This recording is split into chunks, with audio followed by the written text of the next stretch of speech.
Shalom Bapak Ibu dan Saudara semua, selamat hari Minggu dan selamat datang di channel YouTube MDC Magelang. Hari ini kita akan bersama-sama beribadah, tapi sebelum itu izinkan saya untuk menyampaikan beberapa kegiatan pada sepekan ini. Doa pagi dilakukan secara online setiap hari Senin sampai dengan Sabtu pukul 5 sampai dengan selesai. Juga doa malam dilakukan setiap hari pukul 8 sampai dengan selesai dengan ID Zoom di bawah ini. Kita tahu bahwa persembahan merupakan sebagian dari ibadah dan ucapan syukur kita kepada Tuhan, maka marilah kita memberikan yang terbaik pada Tuhan. Saudara dapat memberikan persembahan melalui nomor rekening yang berada di bawah ini. Demikian pengumuman yang dapat saya sampaikan. Tiba saatnya kita akan beribadah dan memuji Tuhan. Selamat beribadah. Haleluya. Shalom Bapak Ibu Saudara semua. Mari pada pagi hari ini kita mau datang, kita mau bawa hati kita mau sembah Dia, kita mau menyanyikan pujian kita yang terbaik bagi nama Yesus.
Mari sama-sama katakan, ku nyanyi Hosana, ku nyanyi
datang kepada Tuhan.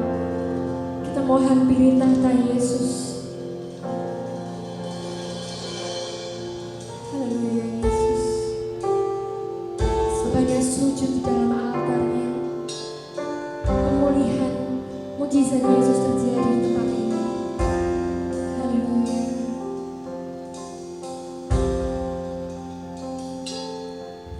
Bila hati terasa berat, tak seorang pun mengerti bebanku. Ku tanya Yesus, apa yang harus ku buat?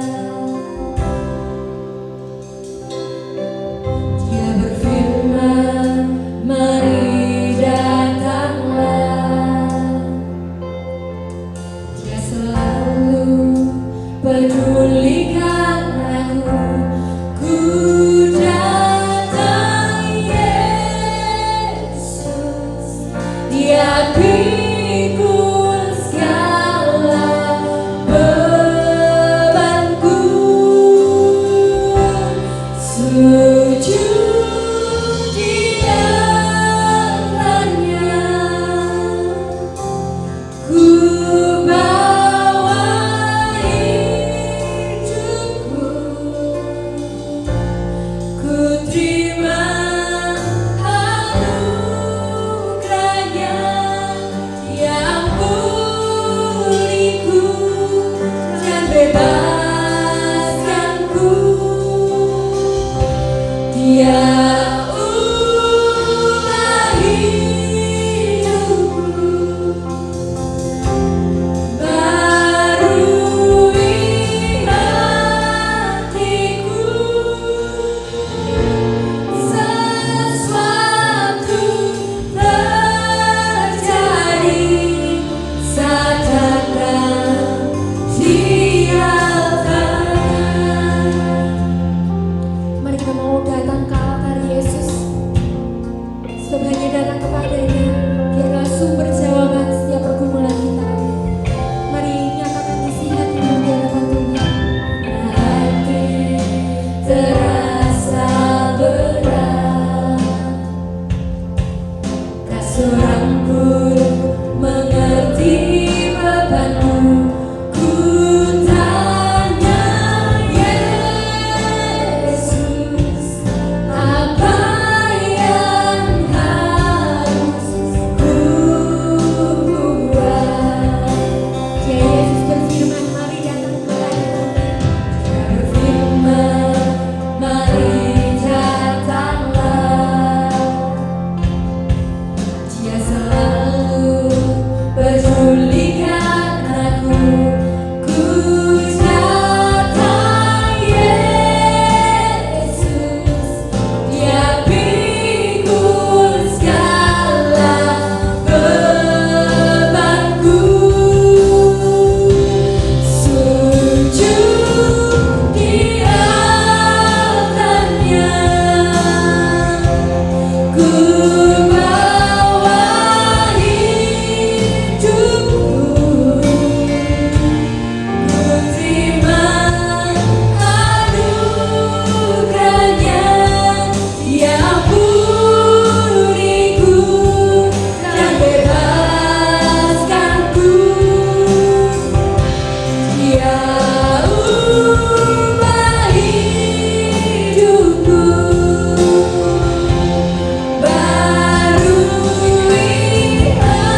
percaya Tuhan Kau sudah menolong setiap kami yang boleh hadir Tuhan di ibadah online pada pagi hari ini Tuhan.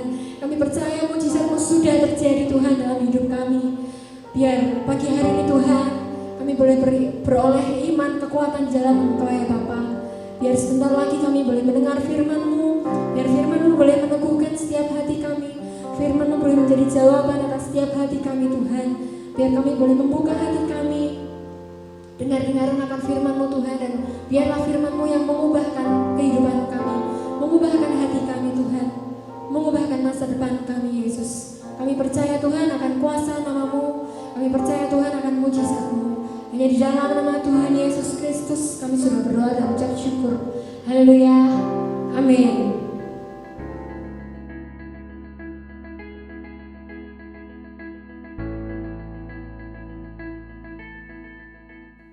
Saudara-saudari, kita akan merenungkan kebenaran firman Tuhan tentang bagaimana kita dapat mengalami kuasa Tuhan, sehingga kita dapat hidup tak tergoyahkan di masa yang tidak mudah. Ada buku yang sangat populer untuk anak-anak, yaitu serial yang berjudul Choose Your Own Adventure. Buku-buku tersebut diterjemahkan ke bahasa Indonesia dengan judul Pilih Sendiri Petualanganmu. Setiap cerita menggunakan sudut pandang orang kedua, dengan pembaca sebagai tokoh utamanya. Setelah halaman perkenalan, pembaca diberi pilihan bagaimana cerita tersebut akan berlanjut. Setiap kisah memberi pilihan kepada para pembaca, sehingga akhir kisah bisa berbeda-beda.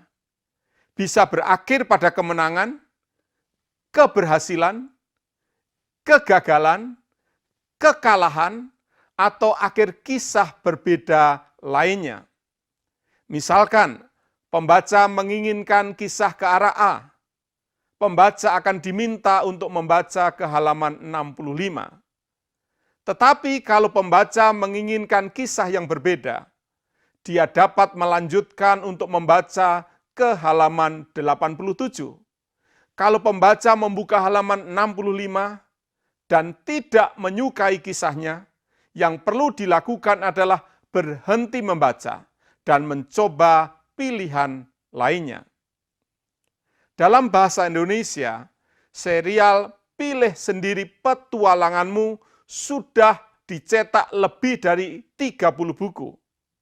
Di antaranya adalah buku yang berjudul Lorong Waktu, Mencari Atlantis, Dengan Balon ke Sahara, Penjelajah Antariksa, Rahasia Bangsa Maya, Memburu Manusia Salju, dan lain sebagainya. Buku serial Choose Your Own Adventure sangat laris, dan dalam bahasa Inggris saja sampai tahun 2000 sudah terjual lebih dari 250 juta buku. Belum terhitung yang diterjemahkan ke dalam bahasa yang lain. Dan sampai sekarang sudah diterjemahkan ke lebih dari 35 bahasa. Pertanyaannya, mengapa buku tersebut sangat populer? Karena setiap orang cenderung memilih kisah yang sesuai dengan apa yang diinginkannya. Memang menyenangkan kalau kita bisa selalu memilih untuk menghindari setiap kesulitan, hidup tanpa masalah, dan selalu diliputi dengan kemenangan tanpa kegagalan. Apakah kehidupan seperti itu yang kita alami? Dalam kehidupan sehari-hari, kita seringkali menghadapi kenyataan yang tidak sesuai dengan yang kita inginkan. Kalau hidup diibaratkan sebagai sebuah perjalanan, maka kita disadarkan bahwa perjalanan kita tidak selalu sesuai dengan apa yang kita harapkan. Perjalanan hidup kita tidak selalu mudah, tidak selalu baik, tidak selalu menyenangkan, tidak selalu nyaman. Seberapa banyak di antara kita menjalani hidup yang senang terus? Tidak ada masalah? Tidak ada tantangan? Nggak usah susah? tidak pernah merasakan tahun kering, tidak pernah mengalami masa paceklik, tidak pernah merasakan masa sukar, tidak pernah melewati tahun sulit? Ada? Pasti tidak ada. Karena memang perjalanan tidak selalu indah. Kadang ada kerikil tajam di sepanjang jalan, yang bukan hanya dapat membuat kita terpeleset, tetapi dapat juga terluka. Dalam perjalanan kita, mungkin saja akan bertemu orang yang dengan sengaja ingin merusak dan menghancurkan kehidupan kita, dan berbagai hal lain yang tidak kita harapkan. Pertanyaan yang perlu kita renungkan adalah, bagaimana kita dapat hidup tak tergoyahkan di tengah keadaan yang tidak sesuai dengan yang kita harapkan. Mari saya mengajak kita membaca kitab Lukas pasal yang ke-5, ayat yang pertama sampai ayat yang ke-7. Lukas pasal yang ke-5, ayat yang pertama sampai ayat yang ke-7. Pada suatu kali, Yesus berdiri di pantai Danau Genesaret.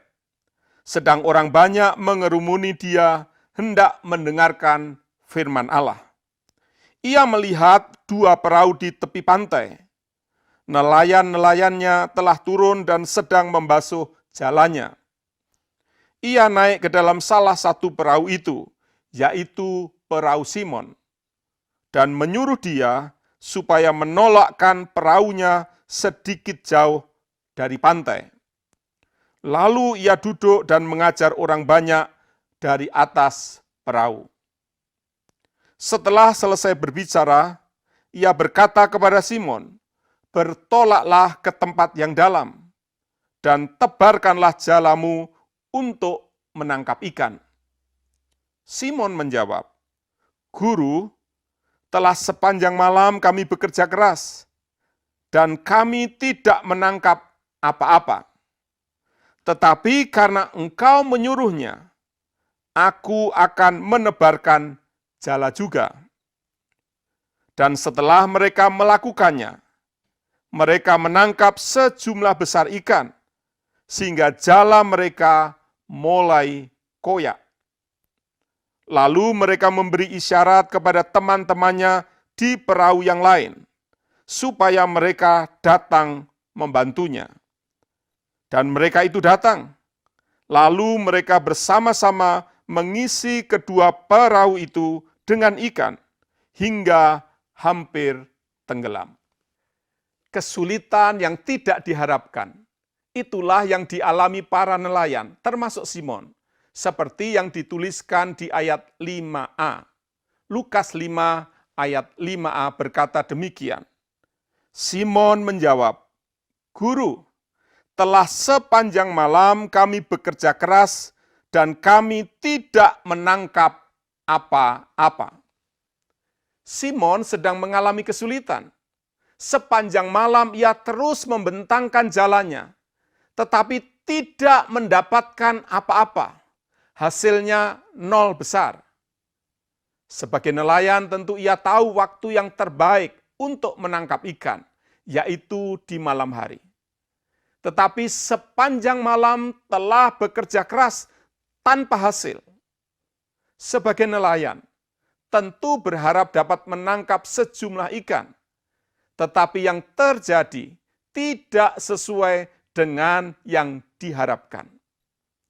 Cerita berlanjut, namun kehadiran Yesus mengubah malam yang kelam menjadi pagi yang penuh dengan sukacita. Kehadiran Yesus telah membalik keadaan dari tidak mendapat apa-apa, sekarang mereka menangkap sejumlah besar ikan. Bahkan jalannya mulai koyak. Itulah yang dituliskan dalam ayat yang ke-6. Lukas 5 ayat yang ke-6 berkata demikian. Dan setelah mereka melakukannya, mereka menangkap sejumlah besar ikan, sehingga jala mereka mulai koyak. Saudara-saudari, berdasarkan kisah yang dituliskan dalam kitab Lukas pasal yang kelima, ayat 1 sampai ayat 7. Paling tidak ada 2 pelajaran penting yang perlu kita ketahui supaya kita dapat mengalami kehidupan yang berkemenangan, hidup yang tak tergoyahkan dalam segala keadaan. 2 hal penting supaya kita hidup tak tergoyahkan. Yang pertama, supaya hidup tak tergoyahkan, yaitu kehadiran Yesus dalam hidup kita. Sewaktu Yesus tidak hadir di perahu mereka, sepanjang malam mereka telah bekerja keras dan tidak menangkap apa-apa, tidak menghasilkan apa-apa. Sekarang, setelah Yesus hadir di perahu mereka, mereka menangkap sejumlah besar ikan, sehingga jala mereka mulai koyak. Ada perbedaan yang sangat besar ketika Yesus tidak hadir dibandingkan dengan ketika Yesus ada di perahu mereka. Hidup tak tergoyahkan terjadi ketika Yesus hadir dalam hidup kita. Kita perlu memastikan bahwa Yesus berada dalam perahu hidup kita. Inilah hal terpenting dalam perjalanan hidup kita. Tidak ada dasar yang dapat membuat kita berkemenangan selain kita hidup bersama dengan Yesus. Bagi seorang nelayan, perahu adalah modal untuk hidupnya. Bagi Simon, perahunya adalah kehidupannya. Simon telah menyediakan perahunya untuk dipakai oleh Yesus. Ya, Yesus hadir dalam perahunya. Pertanyaannya adalah, apakah kita telah menyediakan hidup kita untuk Tuhan hadir dalam hidup kita? Atau sebaliknya, kita menghalangi Tuhan untuk hadir memerintah dalam hidup kita?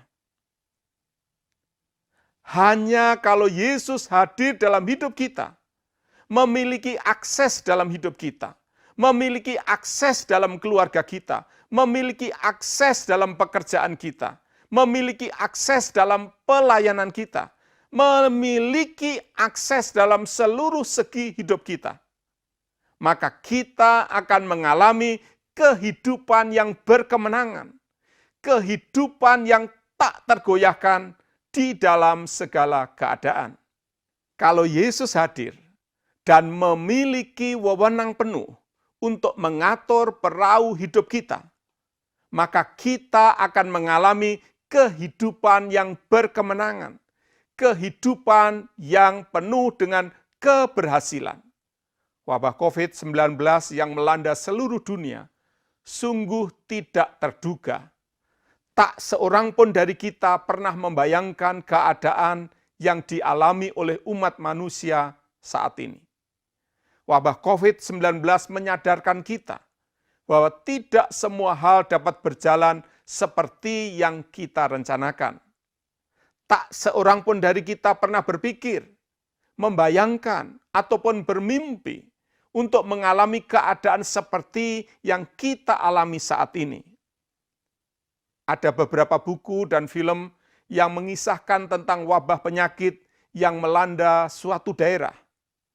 Tetapi kalau melanda satu negara, apalagi seluruh dunia, mungkin tak terpikirkan oleh satu orang pun. Tatanan dan peradaban dunia berubah seketika, mempengaruhi semua segi kehidupan masyarakat dan kehidupan pribadi. Hidup penuh dengan tantangan, persoalan, rintangan, pergumulan, dan juga ketidakpastian. Sangat banyak orang yang mengalami kesulitan dalam hidupnya, mulai dari sakit, usaha pekerjaan yang berantakan, relasi di rumah yang menjadi semakin panas dan tidak baik, dan lain sebagainya.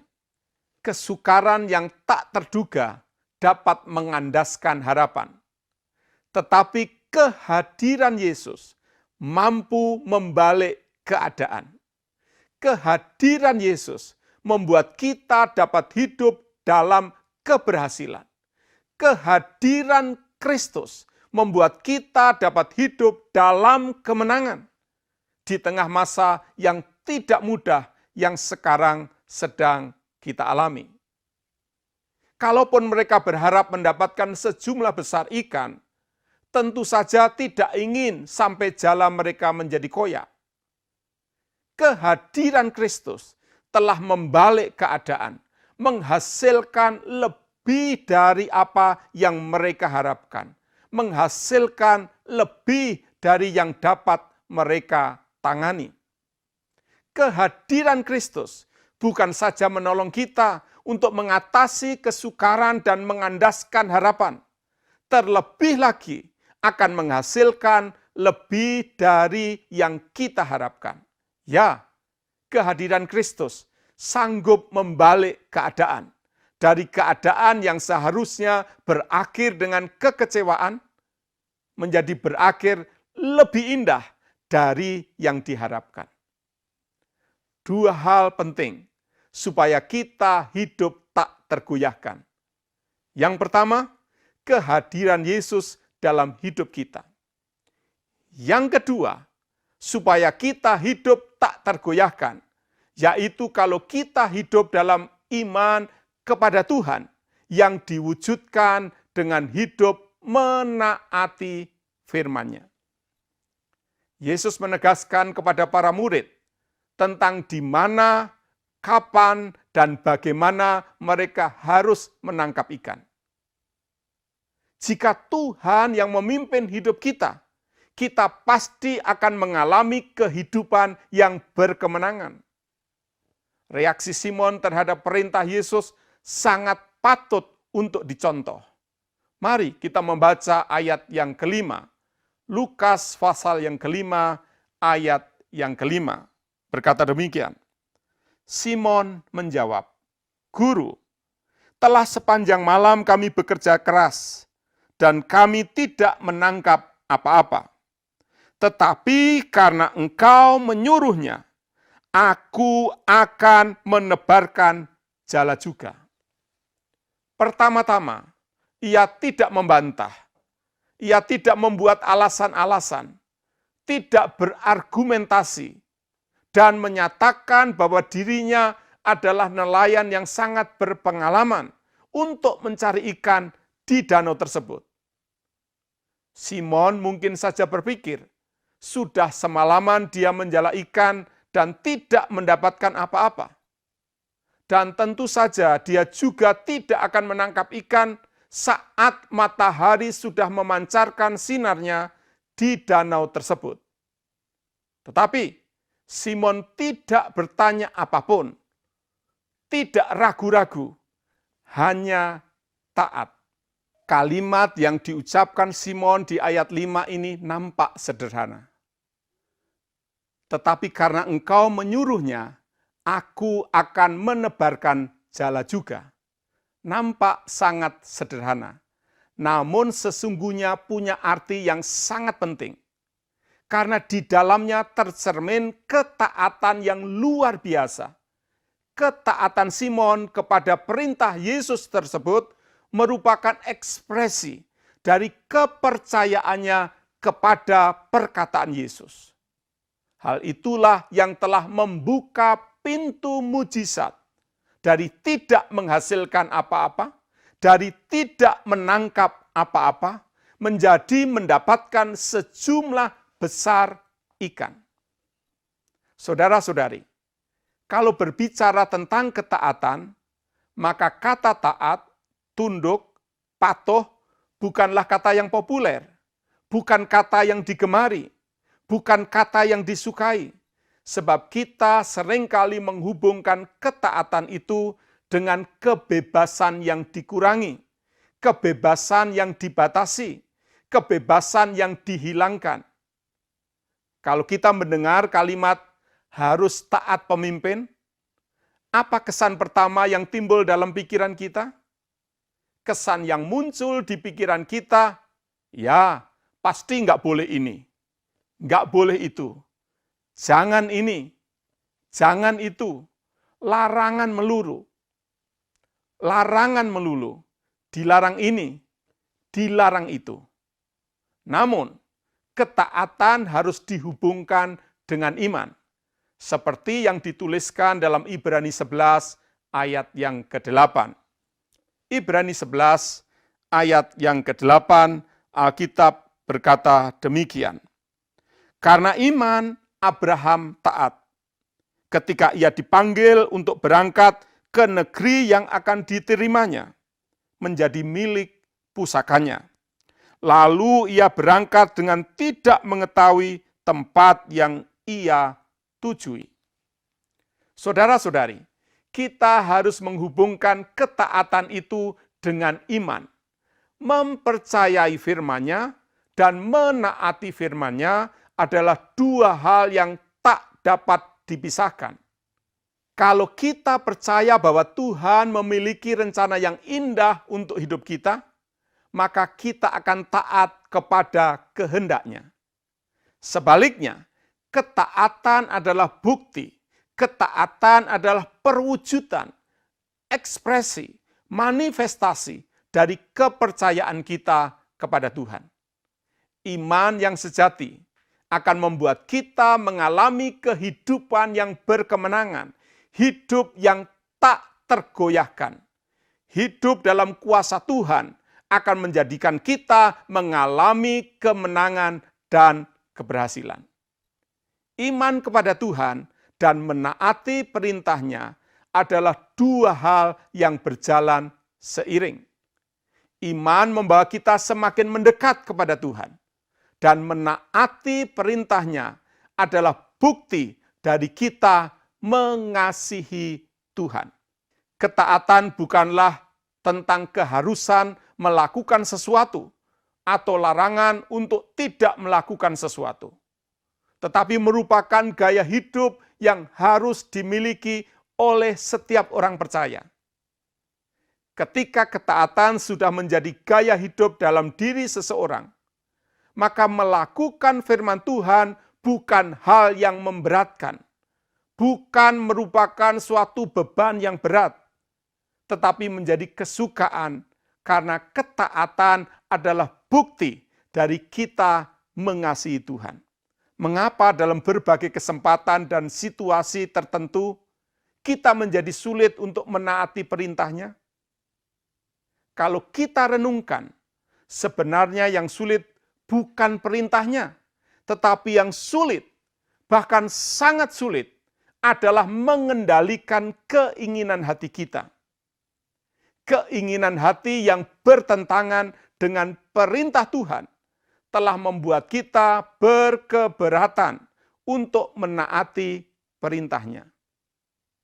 Saudara-saudari, inilah yang perlu kita lakukan supaya kuasa-Nya kita alami dalam hidup kita, yaitu menaati perintah-Nya dengan menyesuaikan keinginan hati kita dengan kehendak Tuhan.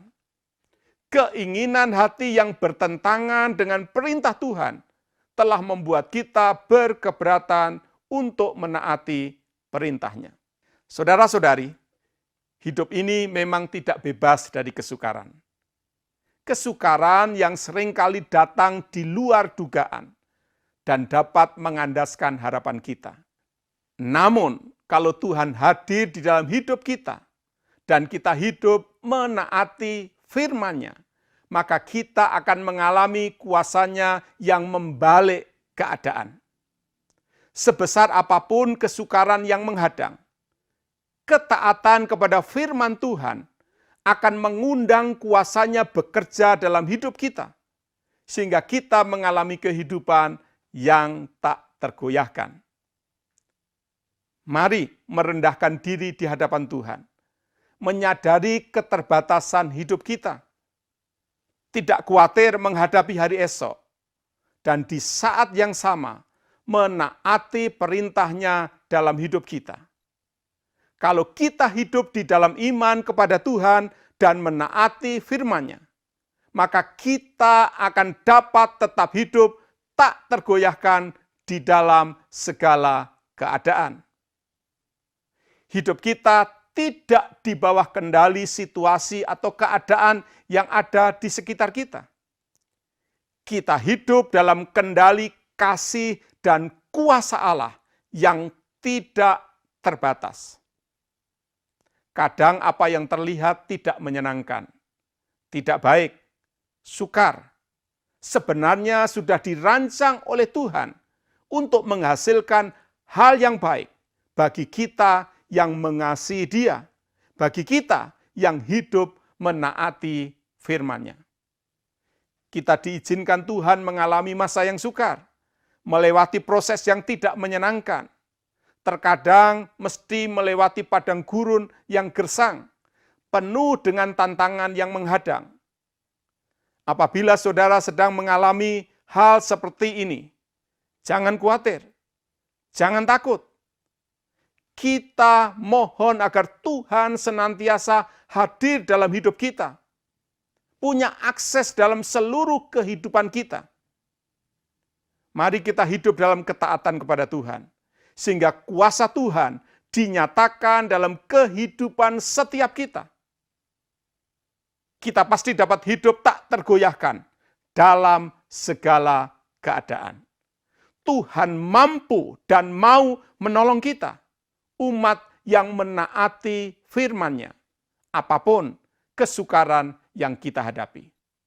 Perhatikan apa yang terjadi ketika para murid melakukan apa yang diperintahkan Yesus kepada mereka. Kita baca ayat yang ke-6, Lukas pasal yang ke-5, ayat yang ke-6. Dan setelah mereka melakukannya, mereka menangkap sejumlah besar ikan, sehingga jala mereka mulai koyak. Allah memberkati mereka melebihi yang mereka dapat tangani. Itulah yang terjadi kalau kita mengalami kehadiran Yesus dan melakukan apa yang menjadi perintahnya dalam hidup kita. Kita akan diberkati melebihi apa yang kita harapkan. Diberkati melebihi dari apa yang dapat kita tangani. Para murid harus membagikan hasil tangkapan kepada nelayan di perahu lain, supaya jala mereka tidak koyak, supaya mereka tidak tenggelam. Kita baca di ayat yang ke-7.